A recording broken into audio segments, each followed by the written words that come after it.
Chef Rocky in the kitchen, and you know, we're like Justin Timberlake and Chris Stapleton. When we get together, magic happens, right? Do I get to be Chris Stapleton, though? Absolutely. I'm country. You're country.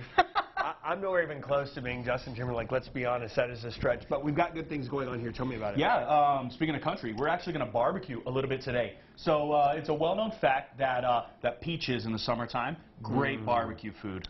It's a great fruit for barbecue for a number of reasons. It's not super sweet. It grills well, which kind of accents some of the sweetness. Okay. Right? So we're going to grill, actually, a couple of peaches. All I've done with those is I've just halved those. We're going to grill those up, but first we're going to get started on a peach barbecue sauce. Okay, so we've got some butter going here. Just a little bit of melted butter. All we're going to do now, add in about a quarter to half an onion to that. Very good. And we just want to saute that just a little bit. As that's sauteing up, we're going to add into that one more of the peaches. You'll notice these little bits right here. I leave the skin on those. Let me show you where those came from. Yeah, well, why do you, tell me why you do that.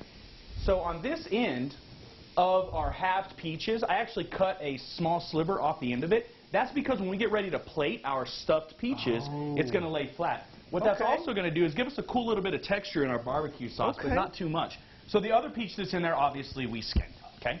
Now notice that Rocky didn't bring barbecue sauce with him. We are homemaking. And this is a really quick barbecue sauce. You can use tomato paste. There's a lot of different tomato varieties and consistencies. Good old tomato ketchup. It's got a little sugar, so it's got a little bit of sweetness. I like to put that in while we're sautéing, only because I want to get a little bit of heat onto that tomato. And you want to break down that sugar just a little bit, right? Check that out. So now we're already really starting to build the base of a really good barbecue. We're going to accent that with a few more flavors. Apple cider vinegar. Every good barbecue's got a good punch of vinegar. A little bit of extra acidity. We're going to use the citrus variety here. That's lime juice. Okay. Just like that.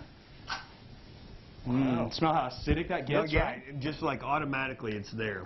About a quarter to a half a cup of brown sugar. And you can get this recipe at myhighplains.com. And we're just going to let that brown sugar kind of break down into there. It's going to dissolve as it gets hot. And then it's going to start to thicken up. Okay. While that's thickening up, we're just going to thin it out with just a little chicken stock to our desired consistency. All right, so we're going to thicken this up a little bit. We'll be back in the kitchen with Chef Rocky after this. Don't go anywhere. You're going to want to see how this one ends.